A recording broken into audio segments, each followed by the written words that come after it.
সুপ্রিয় ছাত্র বন্ধুরা, আসসালামু আলাইকুম। তোমরা ছোটবেলা থেকেই সেল পড়ে আসছো। সেলটা কি, তারপরে সেল মেমব্রেন কি, সেলের ভিতরে অর্গানেলি কি কি থাকে, সেগুলোর কাজ কি, এগুলো সবই তোমাদের জানা। গত ভিডিওতে আমরা বলেছিলাম যে হিউম্যান অর্গানিজম কীরকম ধাপে ধাপে কয়েকটি লেভেলে তৈরি, তাই না? শুরুতে হচ্ছে মলিকিউলার লেভেল, তারপরেই হচ্ছে সেলুলার লেভেল, এবং তারপরে হচ্ছে টিস্যু লেভেল। তো আজকে আমরা এই সেলুলার লেভেল নিয়ে কথা বলবো। তোমরা বইয়ের মধ্যে অনেক কিছু পাবে, অনেক ডিটেইল জানবে। শুধু তোমাদের বোঝার জন্য যেই বিষয়গুলো দরকার আমি তোমাদেরকে সেগুলোই বলবো। চলো শুরু করা যাক।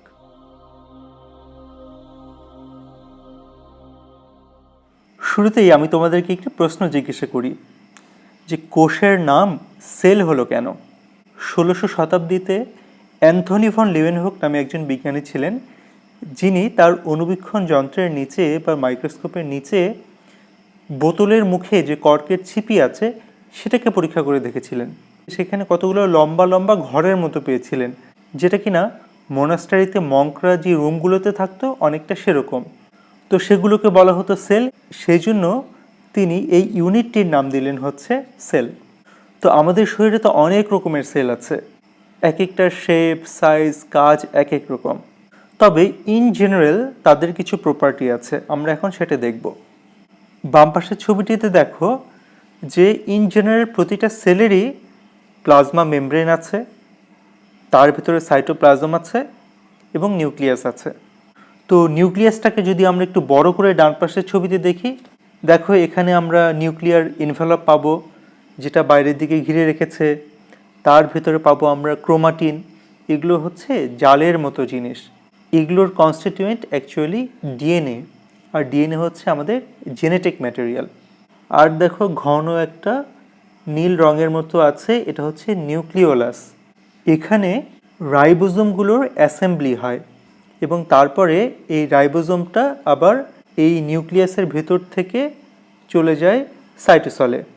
আর নিউক্লিয়ার পোর যেগুলো দেখছো এগুলো কম্পারেটিভলি লার্জার পোর, যার কারণে অনেক মলিকিউল ভেতরে ঢুকতে পারে এবং বাইরে বের হয়ে আসতে পারে।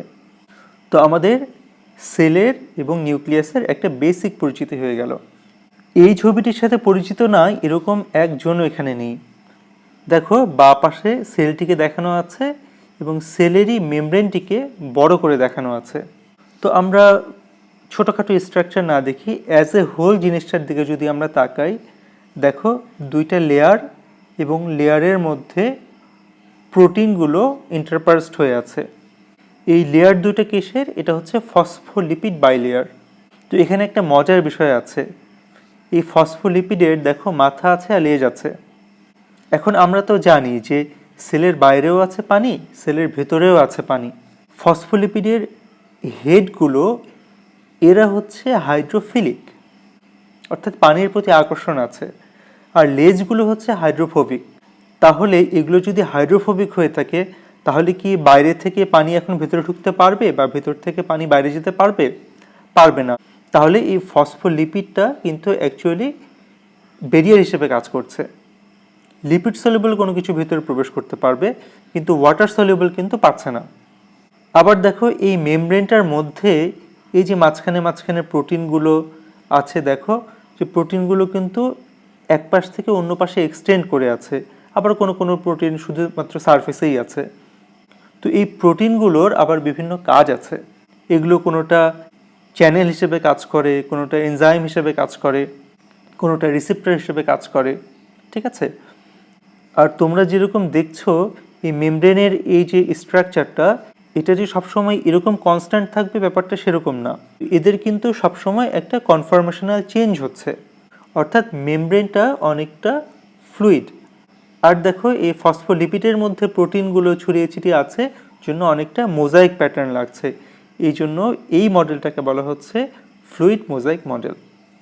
আরেকটা জিনিস খেয়াল করো, দেখো প্রোটিনগুলোর উপরের দিকে ব্রাঞ্চিং হয়ে গেছে, এরকম সবুজ সবুজ কিছু যেন দেখা যাচ্ছে। এগুলো অ্যাকচুয়ালি গ্লাইকোপ্রোটিন বা গ্লাইকোলিপিড। তো এগুলোর আবার দরকার কী ছিল? তো এরা অ্যাকচুয়ালি কী করছে? সেল মেমব্রেনটাকে স্টিকি করছে। এদের আবার রোল আছে যে একটা সেল আরেকটা সেলের সাথে সে ইন্টারঅ্যাক্ট করবে, সেই ইন্টারঅ্যাক্ট করার জন্য বা তাকে রিকগনাইজ করার জন্য, ইভেন রিসেপ্টর হিসাবেও এরা কাজ করতে পারে। আরেকটা জিনিস দেখো যে এই ফসফোলিপিড বাইলেয়ারের ভেতরে কোলেস্টেরল মলিকুলগুলোও আছে, তাই না? আর দেখো এই নিচে প্রোটিনটার সাথে কতগুলো সুতার মতো জিনিস আটকানো আছে, এগুলো অ্যাকচুয়ালি সাইটোস্কেলিটন, যেগুলো প্রোটিনটার সাথে অ্যাঙ্কর করে থাকে। আচ্ছা, একটা প্রশ্নের উত্তর দাও তো। ধরো তোমার চামড়ার উপরে ব্রাশ দিয়ে একটু পানি ফেলো, পানিটা কি চামড়ার ভিতর চলে গেল? যায়নি, তাই না? এখন তোমার চামড়াটা আঙুল দিয়ে পিঞ্চ করো, ধরে টান দাও, কি চামড়াটা কি ছিঁড়ে গেল? না, ছেড়েনি। তাহলে কিছু একটা তো নিশ্চয়ই আছে যে চামড়ার সেলগুলোর মধ্যে, যেটা কিনা পানি আমরা দিচ্ছি সেটাকে ভেতরে ঢুকতে দিচ্ছে না, আবার একটা সেলের সাথে আরেকটা সেলকে আলাদা হতে দিচ্ছে না, তাই না? তাহলে তাদের মধ্যে এক ধরনের জাংশন আছে। তো অ্যাকচুয়ালি এক ধরনের বলে ঠিক হবে না, কয়েক ধরনের জাংশন আছে। এই ছবিটিতে দেখো দুটো সেলের মাঝখানে উপরের দিকটা খেয়াল করো, দেখো ফোঁটা ফোঁটা ফোঁটা ফোঁটা দিয়ে এরকম যেন সেলাই করার মতো একটা আরেকটার সাথে লাগানো আছে। এটা আমরা তুলনা করতে পারি একরকম আমাদের জিপারের সাথে, যে দেখো দুইটা মেমব্রেনকে যেন জিপারের মতো আটকিয়ে ফেলেছে। তো এখন এর ভেতর দিয়ে কি কোনো ওয়াটার পাস করবে? পারবে না। বা অন্য কোনো কিছু পাস করবে? পারবে না। এই যে জাংশনটা, তাকে বলা হচ্ছে টাইট জাংশন। তার নিচের দিকে খেয়াল করো, দেখো যে দুইটা সেলের মাঝখানে দেখো সবুজ রং দিয়ে দেখানো হয়েছে কতগুলো কানেক্টিং সুতার মতো জিনিস আছে, তাই না? আর তার দুপাশে দেখো বোতামের মতো দুইটা জিনিস আছে, মানে থিকেন্ড প্লেক আছে। তো তার সাথে আবার কতগুলো মোটা সুতা বা দড়ির মতো জিনিস লাগানো আছে। তো অ্যাকচুয়ালি এখানে কি হয়েছে, এই যে দড়িগুলো এগুলো কিন্তু অনেক শক্তিশালী বা স্ট্রং, আর মাঝখানের যে ফাইব্রাস এলিমেন্টগুলো সেগুলো দুটাকে একত্রে ধরে রেখেছে। তো এইভাবে তারা যে জাংশনটা তৈরি করলো তাকে বলা হচ্ছে ডেসমোজোম বা অ্যাঙ্করিং জাংশন। তো এই জাংশনটা অনেক শক্তিশালী, বুঝছো? তোমাদেরকে এই যে বললাম যে চামড়া টান দিলে কিন্তু দুইটা সেলের মাঝখানে কিন্তু জোড়াটা খুললো না বা ছুটলো না। তো এই জাংশনটার কারণে এটা একসাথে লেগে থাকে। তার চেয়ে নিচে খেয়াল করো, দেখো পাশাপাশি দুটো সেলের মধ্যে দেখো এক ধরনের চ্যানেল আছে, লেবেল করা আছে কানেকশন দিয়ে। অ্যাকচুয়ালি কি হয়েছে যে ডান পাশের সেল থেকে কানেকশন দিয়ে কিন্তু কোনো মলিকিউল বাম পাশে চলে যেতে পারবে, আবার বাম পাশ থেকে ডান পাশে চলে আসতে পারবে। তো এইটাকে বলা হচ্ছে গ্যাপ জাংশন। তো তোমরা চিন্তা করো যে আমাদের হার্টের যে মাসেল সেল আছে, তাই না? তো সেখানে একটা ইলেকট্রিক্যাল ইম্পালসকে র্যাপিড কন্ডাক্ট করতে হয়, তাই না? তো তাদের মাঝখানে এরকম গ্যাপ জাংশন থাকে। তাহলে আমরা তিন ধরনের সেল জাংশন সম্পর্কে জেনে গেলাম। সেলের এই প্যাটার্নের ছবিটা দেখেনি এরকম একজনকেও পাওয়া যাবে না। এখানে দেখো একটা সেলে জেনারেলি যে যে ধরনের অর্গানেলিগুলো থাকে সেগুলো সবই দেখানো আছে। আমরা যদি বাম দিক থেকে দেখি, দেখো একবারে সেল মেমব্রেনের নিচে কমলা রং দিয়ে বা লাল রং দিয়ে এক ধরনের অর্গানেলি দেখানো আছে, আমরা জানি এর নাম হচ্ছে মাইটোকন্ড্রিয়া। তো এটি কি করে, যে খাদ্যকণা সেটির অক্সিজেন দিয়ে জারণ ঘটায়, ঠিক আছে? জারণ ঘটিয়ে এটি শক্তি তৈরি করে বা এটিপি তৈরি করে। তো শক্তি এখান থেকে পাওয়া যায়, এই জন্য একে বলা হচ্ছে সেলের পাওয়ার হাউস।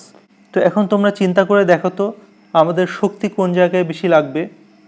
যে সেলগুলো অনেক বিজি, যেরকম মাসেল সেল বা লিভারের সেল, যাকে আমরা হ্যাপাটোসাইট বলি, এগুলোতে মাইটোকন্ড্রিয়া বেশি থাকবে।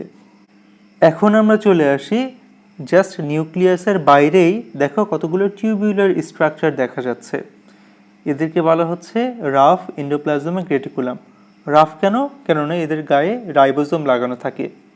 এখন এদের গায়ে যে রাইবোজোম লাগানো আছে, সেই রাইবোজোমগুলো যে প্রোটিন তৈরি করবে, এগুলো অ্যাকচুয়ালি বাইরে সেই প্রোটিনগুলোকে এক্সপোর্ট করা হয়। আর সাইটোসলের বিভিন্ন জায়গায় যে রাইবোজোমগুলো আছে, লোকাল যে প্রোটিনগুলোর দরকার সেগুলো এই বাইরের যে রাইবোজোমগুলো আছে সেগুলো থেকে তৈরি হয়।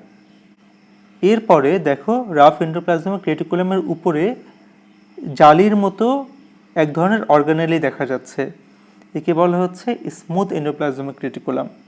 স্মুথ কেন? কারণ এখানে রাইবোজোম নেই। এর আবার অনেকগুলো ফাংশন আছে। এক হচ্ছে সে লিপিড সিনথেসিস করে, কোলেস্টেরল সিনথেসিস করে, লিপিড মেটাবলিজমের সাথে জড়িত এবং ড্রাগকে ডিটক্সিফাই করে। তাহলে এই স্মুথ এন্ডোপ্লাজমিক রেটিকুলাম কোথায় বেশি থাকবে? আমাদের স্টেরয়েড হরমোন সিনথেসিস যেখানে হয়, যে ধরনের অর্গানে, যেরকম অ্যাড্রিনাল গ্ল্যান্ড, তারপরে টেস্টিস, সেখানে বেশি থাকবে। আবার ডিটক্সিফিকেশন কোথায় হয়? লিভারে হয়, সুতরাং লিভারে বেশি থাকবে। এরপরে আমরা চলে আসি গোলজি অ্যাপারেটাসে। দেখো রাফ এন্ডোপ্লাজমিক রেটিকুলামের বাইরের দিকে দেখো সবুজ রং দিয়ে দেখানো হয়েছে, সারিবদ্ধ ফ্ল্যাটেন্ড কতগুলো থলি দেখা যাচ্ছে। এখন একদম নিচের দিকে তাকাও, দেখো যে একটা অর্গানেলি আছে, নাম লেখা হচ্ছে পারক্সিজম। এটার কাজ কি? আমাদের সেলে টক্সিক কোনো সাবস্টেন্স বা কোনো ফ্রি রেডিকালস যদি থাকে, সেগুলোকে এরা অক্সিডাইজ করে এবং তৈরি করে হাইড্রোজেন পারঅক্সাইড, সেটা থেকে আবার তৈরি হয় ওয়াটার। এরপর দেখো আমরা একটু জুম করে দেখি, দেখো মাইটোকন্ড্রিয়ার উপরে এক ধরনের স্ট্রাকচার আছে, একে বলা হচ্ছে লাইসোজোম। তো এর ভিতরে অনেক ধরনের ডাইজেস্টিভ এনজাইম থাকে, সেলের যে অব্যবহৃত এবং নষ্ট জিনিসপত্র থাকে সেগুলোকে এরা ডাইজেস্ট করে ফেলে। আর দেখো মাইটোকন্ড্রিয়ার জাস্ট ডানেই দেখো লম্বা লম্বা কাঠির মতো একটা স্ট্রাকচার দেখা যাচ্ছে, এর নাম হচ্ছে সেন্ট্রিওল।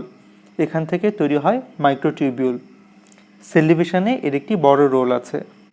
এই ছবিটিতে আমরা এন্ডোপ্লাজমিক রেটিকুলামের ফাংশনটা একটু ডিটেইলে দেখব। দেখো আমরা উপরে দেখতে পাচ্ছি রাইবোজোম, সেখানে আছে এমআরএনএ। তো প্রোটিন ট্রান্সলেশন প্রসেসের মাধ্যমে দেখো প্রোটিনটা তৈরি হচ্ছে, সেই প্রোটিনটা আবার ফোল্ডিং হচ্ছে, ট্যাগিং হচ্ছে এবং একটা ভেসিকেলের মাধ্যমে প্রোটিনটা বাইরে বের হয়ে আসছে এবং এটা চলে যাবে এখন গোলজি বডিতে। এই ছবিটাতে rough endoplasmic reticulum, Golgi body, এদের কাজটা আর একটু এলাবোরেটলি দেখানো হয়েছে। দেখো গোলজি বডিতে ভেসিকল ফর্মে যেই প্রোটিনগুলো আসলো সেগুলো কি হচ্ছে, গোলজি বডির মধ্যে আমরা বলেছি সেটার প্যাকেজিং হবে, সর্টিং হবে, ফোল্ডিং হবে, ট্যাগিং হবে, তাই না? তো এগুলো আলটিমেটলি কি হবে, এগুলো আবার ভেসিকল আকারে দেখো একটা অংশ সেল মেমব্রেনের দিকে চলে যাচ্ছে। তো সেটা মেমব্রেন ফর্মেশনেই হেল্প করবে, মেমব্রেনের অংশ হিসেবে থেকে যাবে। আরেকটা অংশ নিচের দিকে যেটা দেখানো আছে, দেখো এটা কিন্তু এক্সোসাইটোসিস প্রক্রিয়ায় এটা চলে যাচ্ছে বাইরে। আর উপরের দিকে দেখো 3 নাম্বার পাথওয়ে যেটা আছে, এখানে কি হচ্ছে যে এখানে অ্যাকচুয়ালি তৈরি হয়েছে ডাইজেস্টিভ এনজাইম। তো এই ডাইজেস্টিভ এনজাইমগুলো এটা যখন একটা ভেসিকেলের মধ্যে থাকছে, এটা তৈরি করছে লাইসোজোম। তো এই হচ্ছে রাফ এন্ডোপ্লাজমিক রেটিকুলাম এবং গোলজি বডি এবং লাইসোজোম, এরা কিভাবে কাজ করছে সেটা দেখানো হয়েছে। আচ্ছা, আমাদের শরীরে তো স্কেলিটন আছে, তাই না, বা হাড্ডি আছে। আচ্ছা, সেলের কি এরকম কিছু আছে? হ্যাঁ, আছে। এই ছবিটাতে সেলের 3 ধরনের স্কেলিটন দেখানো হয়েছে। সেলের স্কেলিটনের নাম হচ্ছে সাইটোস্কেলিটন। এদের মধ্যে কেউ কেউ আছে থিন, যেরকম অ্যাক্টিন, আর ইন্টারমিডিয়েট ডায়ামিটারের যেটা তাকে বলে ইন্টারমিডিয়েট ফিলামেন্ট, আর একটু লার্জার ডায়ামিটারের যেটা তাকে বলা হচ্ছে মাইক্রোটিউবিউল। তো অ্যাক্টিনের নাম তোমরা শুনেছো যে আমাদের মাসল কন্ট্রাকশনে অ্যাক্টিন মায়োসিন কাজ করে, তাই না? তো এখানে অ্যাক্টিনের একটা রোল আছে। এছাড়াও সেলের শেপ প্রদান এবং সেলের মুভমেন্টে কিন্তু অ্যাক্টিন ফিলামেন্ট হেল্প করে। আর ইন্টারমিডিয়েট ফিলামেন্ট এটা অ্যাকচুয়ালি দেখো যে পাকানো দড়ির মতো, এটা অনেক স্ট্রং, এইটা মেকানিক্যাল স্ট্রেসকে প্রিভেন্ট করে। আর দেখো এই যে মাইক্রোটিউবিউল, এটা অ্যাকচুয়ালি টিউবিউলার স্ট্রাকচার, ভেতরে লুমেন আছে। আমরা তো সিলিয়া বা ফ্লাজেলা এই ধরনের স্ট্রাকচারের নাম তো শুনেছি, তাই না? তো এইগুলোর যেই বিল্ডিং ব্লক সেটা কিন্তু মাইক্রোটিউবিউল। আবার আমরা জানি যে সেল ডিভিশনে কিন্তু এদের একটা বড় রোল আছে, যে সেন্ট্রিওল থেকে এই মাইক্রোটিউবিউলগুলো অ্যারেঞ্জড হয়, সেগুলো যে সেন্ট্রোমিয়ারের সাথে লাগে এবং সেন্ট্রোমিয়ারটা স্প্লিট হয়ে দুপাশে চলে যায়। তো এরকম সাইটোস্কেলেটনগুলো সেলের বিভিন্ন রকম প্রোটেক্টিভ এবং মুভমেন্ট এই ধরনের বিভিন্ন কাজ করে থাকে। তোমাদেরকে অনেক কিছুই বলা হলো, তবে একটি জিনিসের কথা কিন্তু একদমই বলা হয়নি, সেটা হচ্ছে সেল ইনক্লুশন। এই যে আমাদের যে ফ্যাট সেলগুলো আছে না, সেগুলোর মধ্যে লিপিড ড্রপলেট থাকে। তো এই যে লিপিডটা যে স্টোর থাকলো, এই লিপিডটা কিন্তু ইনক্লুশন। আবার লিভারের যে হ্যাপাটোসাইট, সেখানে গ্লাইকোজেন এরকম স্টোর থাকে, এটা এক ধরনের ইনক্লুশন। আবার আমাদের স্কিনে মেলানোসাইট সেল আছে না, তো এর ভিতরে যে মেলানিন পিগমেন্টটা আছে, এটা কিন্তু এক ধরনের ইনক্লুশন।